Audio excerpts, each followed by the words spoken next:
All right, now, so just in this section called Career Pathways, we have got access to a number of resources here at school. And before we even start, okay, what I wanted to emphasise for everyone was that really nobody is going to come and actually take you out of class, okay, and sit you down one-on-one and say, oh, hi Daniel, what would you like to do when you leave school? And Daniel might say, oh, I want to be a doctor, all right? And they're not going to actually sit down with Daniel and say, well, in order to be a doctor, Daniel, you need to get an ATAR of 90, okay? Oh, and by the way, you also need to set another exam called the UMAT, and you have to pass the UMAT before you can even get a look into a tertiary degree, okay, to become a doctor. Oh, and by the way, there are a whole lot of other things that you have to have actually done, prerequisites to get into that course. Oh, and also it's a 7-year course, and it costs about $150,000 by the time you finish the course, and it goes on and on and on, okay? Nobody is going to sit down with you and give you that information. It's up to you to go and find it with the resources we've got here at school, okay? So I just wanted to emphasise that when we talk about our pathways, and there are 2 pathways that you're going to look at, okay, one trade pathway and one tertiary pathway that we're all going to have to actually look at, then it's up to you to find that information. Some of it you're going to get today. I'm recording it right now, okay? So you can come back and you'll be able to answer some of the questions in the assessment in relation to what we call a pathway. So a pathway simply is, if you're looking at the sector lesson, it's just a series of steps. So if I wanted to actually become a doctor, for argument's sake, and there's very few people that end up going down that pathway, if I wanted to become a doctor, what things do I need to set in place to get to that? If that's my goal, and that was part of your capability, setting goals, okay, right at the beginning of the year, if that was one of your goals, how do I get there? And I know it's difficult sitting where you're sitting because you're only at year 10 and you're only 15 or 16 and you're probably only worried about what you're going to have for recess. Would that be right? Yeah. Me too, all right? But, all right, when I got to year 11, okay, I had to make some choices. You've been doing choices now. You had to do it. Subject selection. Choices based on your future, okay? So in sector there are 3 videos that we're not going to get time to look at. They're click view videos that you can look at in your own time. If you want to look at them during these lessons, you're quite welcome to do that, but you need to bring your headphones to do that, all right? So some people were looking at a sport and rec pathway.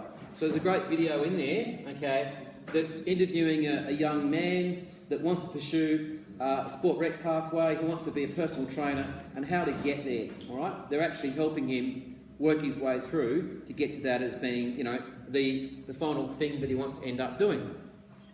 There's another one in building construction, okay? So if you wanted to go on a building construction pathway, what things need to set in place to follow that pathway, all right? So there's actual videos of students, you know, not much older than you, that they're interviewing and how they went about doing it. So there's some useful resources. The other thing is these things, okay, websites. So the assessment that you have got sitting in sector has got links already to a lot of these websites. And again, all right, we have got access to the internet through our laptops. So in relation to that, it's your ability to be able to search and drag out of that resource the information that you need. And some of these sites are that job search site or the job guide site, okay, if you're not sure about your vocation, that is, if you're not sure about what uni course you want to do, because there's like literally thousands of them. Same thing in terms of the trade, there's not a huge pathway for trades, all right, that's a little bit narrower, okay, but you'd go to the TAFE website and you have a look at what possible trade pathways there are.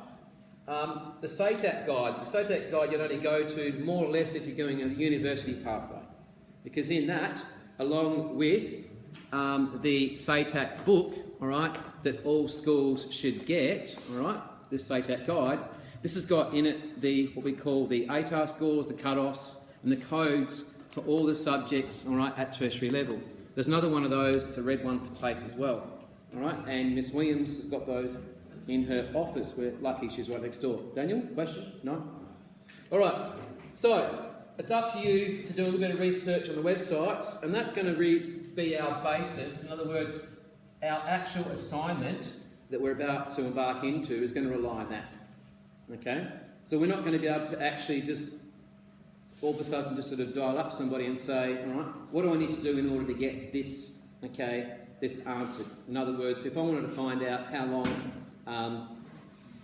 a trade pathway is, all right, at TAFE, yes, you could ring TAFE. You might be able to find somebody that will tell you that, and they might be able to tell you what modules, but I don't think so. You're going to need to find that information out yourself. Open days. Who went to any of the university open days? Nobody? All right.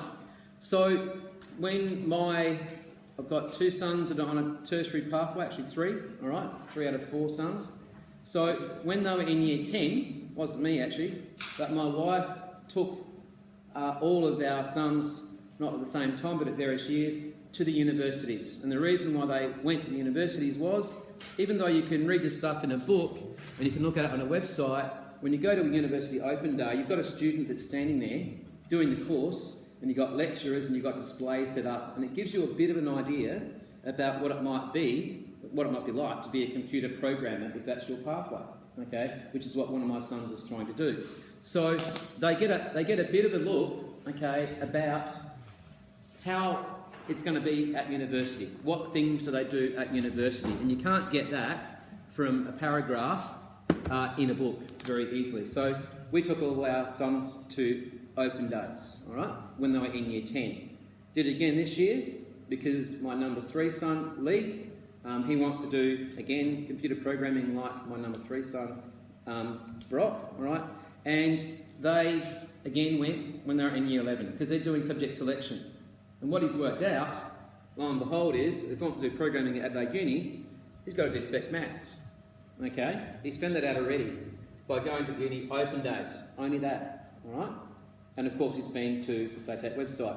But the problem that he's going to have is that he's actually doing Spec Math here, all right, at year 11 at stage 1. He's only getting a C. C is like 12 out of 20, all right? So he's going to make a decision, and I'll tell you what the outcome is when we get to this. He's going to make a decision. Does he want to go into year 12 and do Spec Maths? Does he still want to pursue that pathway? Because if you don't have these things called prerequisites, forget it. You're not going to get there, okay? It's not going to happen for you. All right, open days. You've already done the Career Expo, haven't you? Yeah. We had a day on the Career Expo.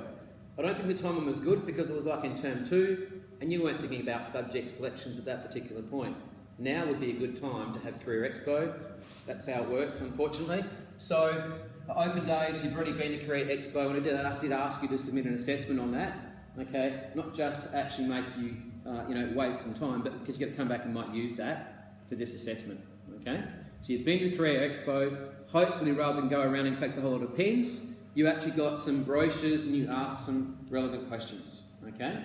If you did that, some of these questions you would already know the answers to. Then, School Career Information Nights. Have we had one this year? Have we? We haven't. Okay, no, we haven't. All right. I don't know if there's one on the calendar, but there normally is one that we offer every year, and it normally coincides with subject selection. Okay, so that didn't actually occur this year. All right, but normally it would. Normally we'd have a career information night where we get everybody come in. The TAFE comes in, the police come in, all the services come in. Everybody's there in one night. Okay, it's a bit like this was because we did Career Expo this year. That's why. Okay, so we did the Career Expo in lieu of bringing them to the site here. That's why we did that. Okay. The school vocational counsellor. So we're very lucky, all right, to have a person who's sort of dedicated to your pathway, whatever that pathway is, and she just happened to have moved into the office next door. Okay, so we are at a distinct advantage, all right, with that. So you can obviously ask Joe, how do I, become? Sorry, what? How do I, get to an electrical pathway? All right, and as Matt just told me, there's already a second group of boys right now doing Year 10 trade pathway over at the Trade Training Centre. There must have been a huge demand for it, okay? So, next thing is the work experience. Now, as I've said, okay, I'm not happy with the option this year that you're not doing work experience. But never once would I say that you shouldn't do it. It's up to you to organise it, and Joe will help you do that, okay? So, if you are going to do work experience, she has all the forms still that we would have normally used, okay, in order to do work experience.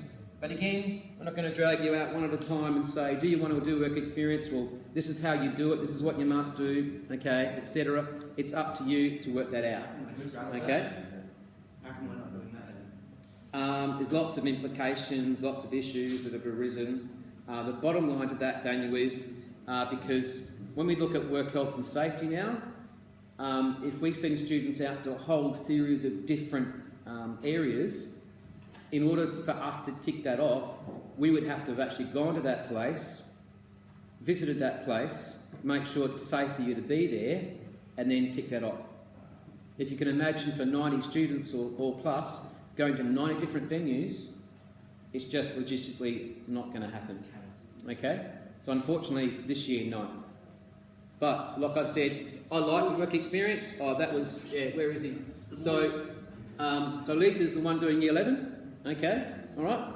So he is at the point right now, he's 1 year in front of you guys, but he has to work out, and I think we've worked out that he's going to do Spec Maths anyway at stage 2 because he has to. Okay? And we even worked out that if he does actually fail it at stage 2, alright, at least he's had a go at it. Alright? At least he's had a go at it. And at least then he won't be paying more money at university to do a bridging course in the first year of university. Okay? So they're things you've got to think about, and I'll iterate on this in a minute. Work experience, and of course, your own family. Okay? So you've got people that you would know, hopefully, once you are serious about looking at vocation, and you ask people. You've probably got somebody in your family that's got a degree, most likely. You might have somebody in your family that's a tradie. Okay? So you would ask them information. So how did you get to become a tradie? What things did you have to do to get to that? How long did it take you to become a tradie? Okay? So my pathway was this pathway. Okay? I actually started on a pathway that was going to be chemical engineering. Alright? And I changed right at the end because I realised that if I wanted to be a chemical engineer, I had to do all this high-level maths. Okay? And me and maths did never go together, okay?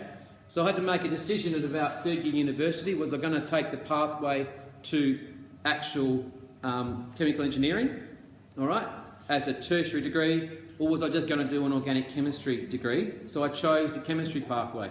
So I still like chemistry. So I changed at third year into a straight chemistry degree. Spent a bit of time working in labs, okay? That was pretty boring. You do the same thing day in, day out, okay?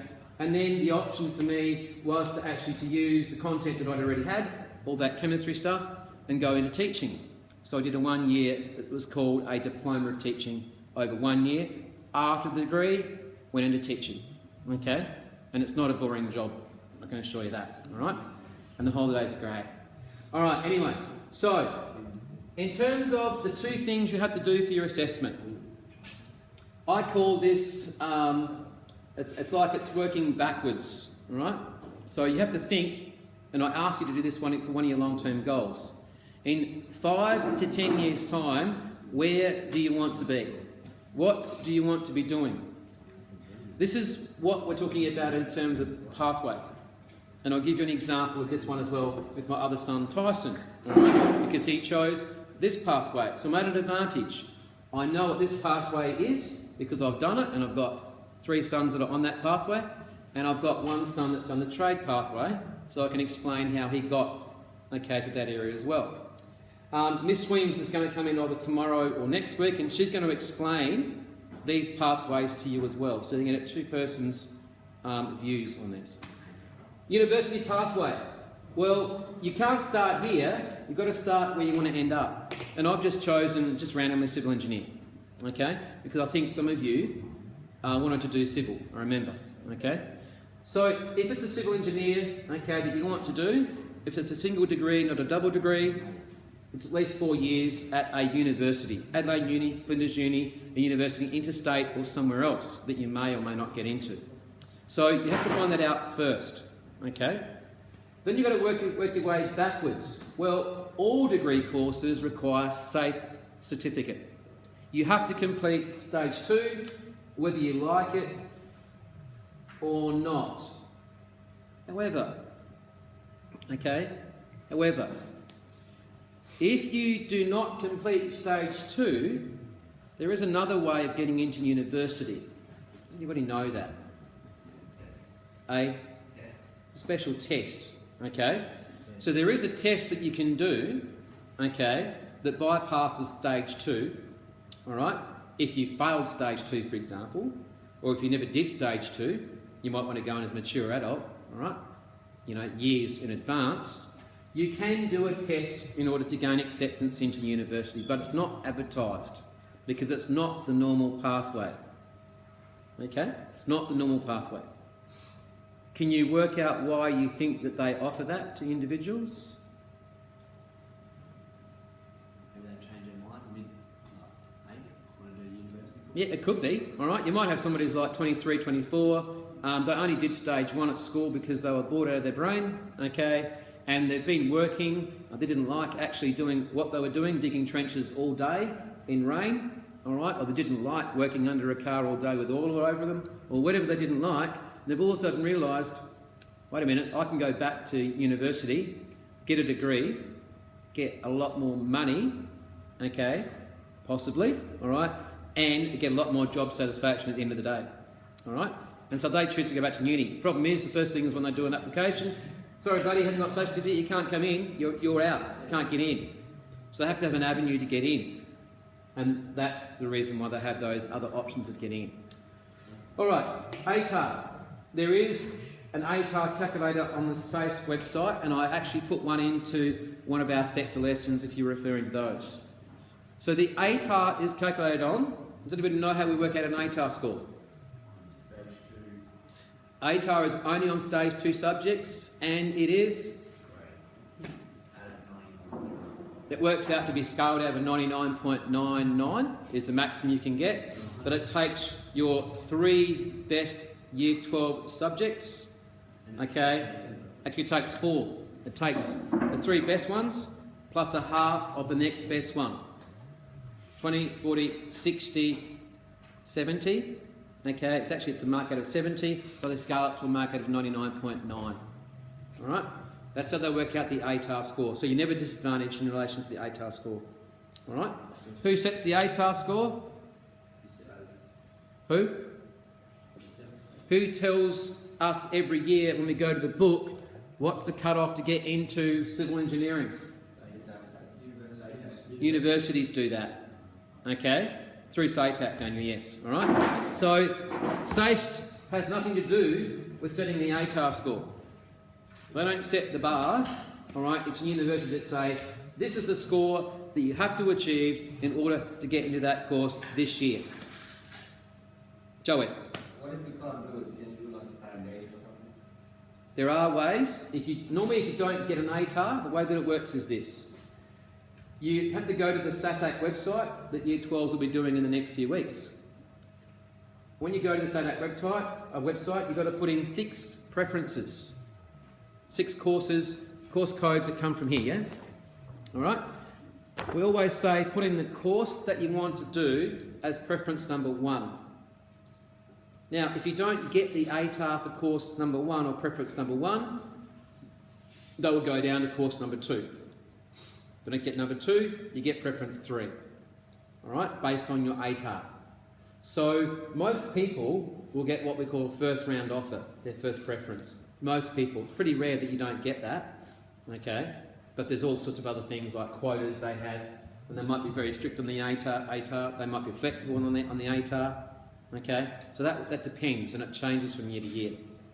So the ATAR score, all right, just in answering your question, yes, they will always go by that, but you've got 6 preferences for courses. So it means that in reality, although I'm showing you one pathway, you might have civil engineering, you might have a nurse, maybe, okay? You might have a paramedic as another pathway, tertiary, You've got to find 6 of them, okay? But 6 that you would obviously like to go down the pathway. If you didn't get the first one, you get the second, if you get the second, the third, or so on. Okay? But, obviously, if you have your heart set on being a civil engineer, okay, then you need to do the work to get to that, okay, if that's your dream. Alright, now, down here, prerequisites we spoke about before. And we did that was our first thing this year, remember? Because we had to work out how many points we need to get our SACE. How many points do we need? 200. And of that, 10 is PLP, 10 is research project, and you have to have how many from stage 2? At least 80 points from stage 2. You've got to do 4 subjects in stage 2. Okay, we do actually 5. We do RE as well. It gives you a bit of fallback on it. All right. So there are all these rules you have to meet in terms of patterns, and you've already done that in your subject choice. Okay, for this year. Prerequisites. These are must-dos. So if you're going to do civil engineering, I can tell you now. All right. The prerequisite will be Spec Maths, Math Methods, and Physics. Okay, that will be the prerequisite, and there's no discussion about over those things. If you don't achieve those, if you haven't got those at the end of year 12, forget it, you won't get into that subject. It is. Okay. Stage 2. Now if we work backwards to stage 2, it's fairly obvious that you would need to have chosen those subjects in stage 2. Alright? And if we work backwards to stage 1, you would have had to have chosen those subjects in stage 1. And that means, for some of you, that means 4 units of maths, 2 subjects, okay, over the year. And we spoke about that like in term 1, when you had to try and work out what the maths were and how they worked out. Joey? So you have to get a C or above. 14 is actually a bit higher than a C. It's like a B minus.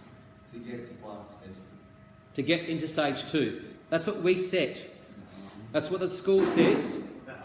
Our experience says, most schools are the same, Ben. Our experience says, if you're not getting 14 out of 20 for the stage 1 exam, or at least overall for that subject, it's unlikely that you're going to cope with the subject at stage 2. Now, I just gave the example of my son, right? So, he's here. His last score for the Spec Math was 11 out of 20. Okay? And we've already been to the subject information night. We've filled out the subject form. What do you think happened? Said he can't do it. Okay, they said no, he's not recommended to maths. Alright? Which is what would happen if you were doing the same thing at the school. We would tell you not recommended for maths. Okay? But we sat down with him and said, you sure? Do you really want to do this university course that requires Spec Maths? He said, yeah. And I'm going to give it 100%. So we said, alright. Well, let's do it then. So, he's now doing, okay, he's put down Spec Maths for stage 2. Because we can do that. Okay? So that the school cannot disallow you to do a subject based on your results. We can recommend, but we cannot say you cannot do this subject. However, there's always a however, you will get a letter from the school, okay, that says, okay, Joed only achieved a score of 11 out of 20, okay, at stage 1. Following our interview, our recommendation was for him not to do Spec Maths at stage 2. Please be aware that if he fails the subject at stage 2, blah, blah, blah. All right? So that's what and all schools will do that, okay? Because we don't want you to come back in at the end of stage 2 and say, but wait a minute, you let me do Spec Maths and I failed it. I got 3 out of 20. So I didn't use that then to get my SACE. I had to get 8 out of 20, okay, to get a satisfactory achievement. And I failed it. And then you blame the school. Can you see that gets a bit ugly? All right? That's why we have these cutoffs. All right? Now you guys are in year 10. You're one step down from this. I ran out of thought space. Okay? So that means if you want to do these maths at stage 1, you already know you would need to be doing the high-level maths this year now. And it's pretty hard to go from math pathways at year 10 to what's the top maths called? Spec Mask at Year 10. You can go down a maths, studies is it, but you can't go up. Alright, next. The next one is a trade pathway. Okay, and again, I'll use my son's example. Okay, so he's doing electrical trade pathways.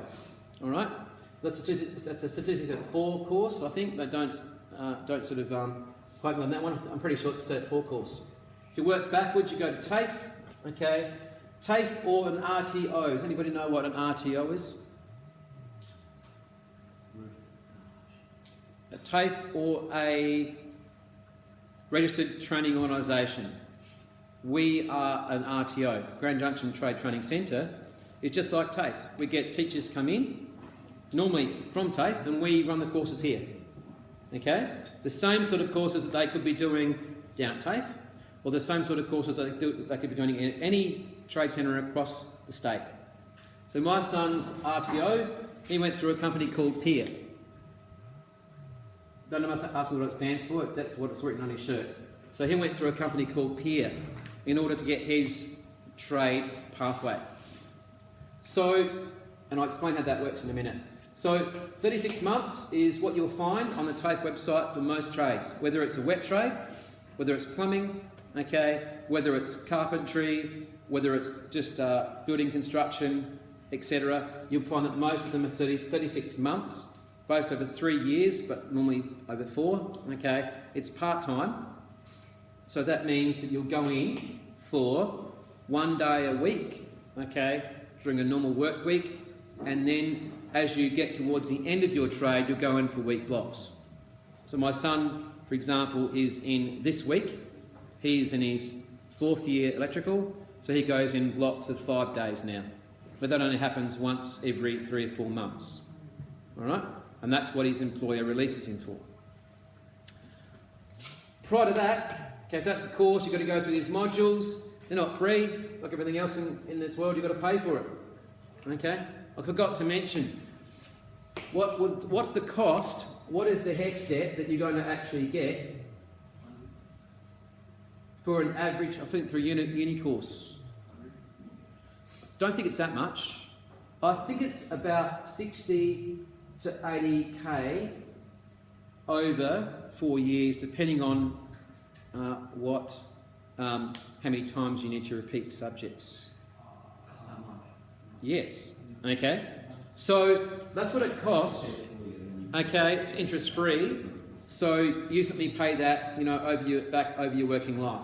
It's just taken out of your tax. Okay. You don't really know that it's gone. Okay. Again, when I went through, that didn't exist. All right. So I was pretty lucky. There was no such thing as a HEC step when I went through. All right. Now back to apprenticeships. So yes, they do cost. Before you get an apprenticeship, before you go to TAFE and study Cert 4, okay, somebody has to make an offer to take you on as an apprentice. And you know that some of our students disappear. Alright? Like Miss Williams' son, Matt. Okay, Matt's doing an electrical trade just like my son is. Now he dropped out at year 11. When I say dropped out, he didn't drop out, he just moved sideways. He didn't have to do stage 2, okay. He got an electrical apprenticeship offer through the school, okay, when he was doing the trade pathway here at stage 1. So, an apprenticeship offer has to happen. You just can't go to TAFE and enrol for a trade course, okay? Someone has to employ you full-time or part-time, and then they, once you sign the contract, then they obviously release you to go to TAFE and do your trade, the theory part of the trade. Everybody okay with that? Understanding what we're talking about? All right, now, again, down here, as would have happened with Matt, if you're at here, you are doing a trade pathway.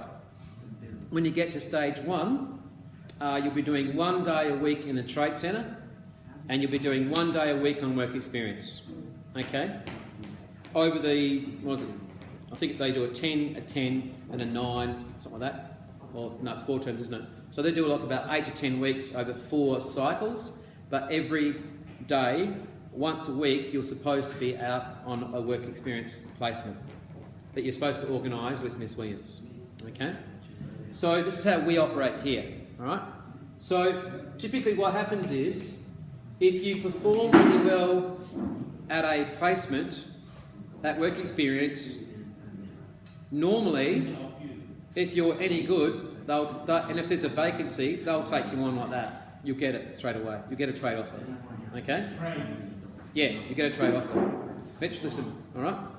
So you'll get a trade offer only if typically an employer is after a tradesman, and if you're working hard and if it looks like you've got potential, they'll normally offer you a trade. That's one way of doing it. You also may see in our morning bulletin, okay, Miss Williams has advertised that there's a trade for a stair, something was a stair company or something. So you might get things like that advertised either locally or in the paper, whether after a tradesman, and you would apply like anyone else. Okay? But again, there'd be all sorts of conditions. They take you on a trial basis. You've got to get through an interview, etc. Most people do it this way. Most people are doing some sort of a pre-trade course, which is what we're doing right now, the trade taster. Okay?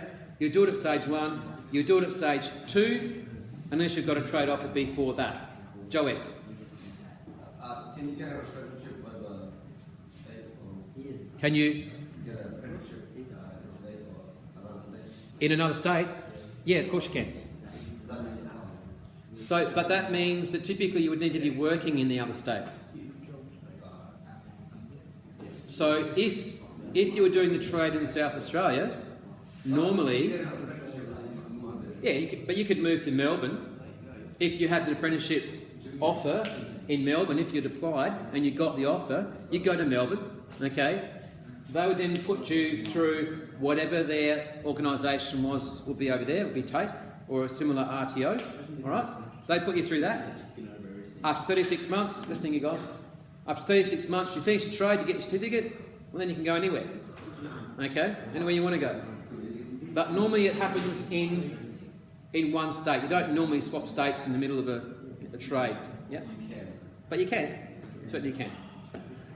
All right, again, just to reiterate, so my son started on a pathway that was a trade. He did it a little bit differently. So what he did, he went to, what's the school out north called, the trade school?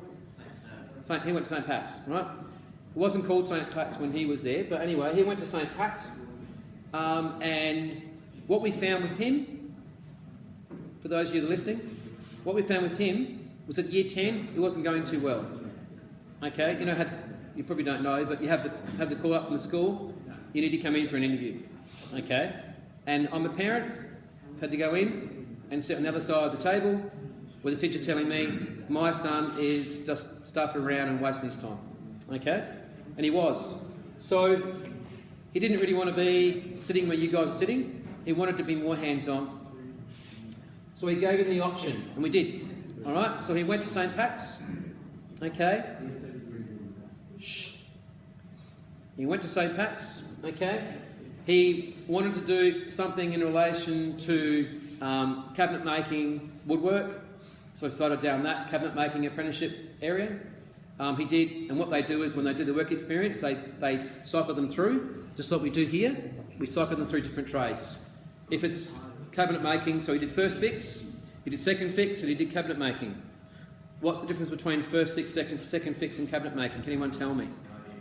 What's the difference? First fix? First fix is making the house. Making the frames? Yep, so it's raining today, bad luck. Okay, you've got a contract, you've got to put up 20 houses. Okay, so you're outside in the weather and you are putting up building frames, trusses, the whole lot. Okay, second fix is? Second fix is? Anyone? Okay, so second fix is the house has actually been finished, all the walls have been done, okay, all the gyprocking's been done. So you come in and you do like all the corners, so you do all the doors, okay, and you might be doing the laundry cabinets, okay, maybe the kitchen, that sort of stuff. Okay? Don't get anywhere yet, not finished. Alright? Now, so that's really the trade pathway. The other thing I forgot to mention with Tyson was that after his second year in the trade, he found it too boring. Okay? He didn't like doing flat packs. He went into cabinet making. He didn't like putting it together all day, every day. Bored the bejesus out of it. Okay? So what he did... No, he went and did an exam, because there's an exam to get into electrical, and it's way more complicated, okay? To be an electrical, you need to have a little bit of nous about it. You've got to have a bit of a maths background, and you have to be able to teach yourself lots of things. Okay? That's our intro to pathways. Thanks, guys.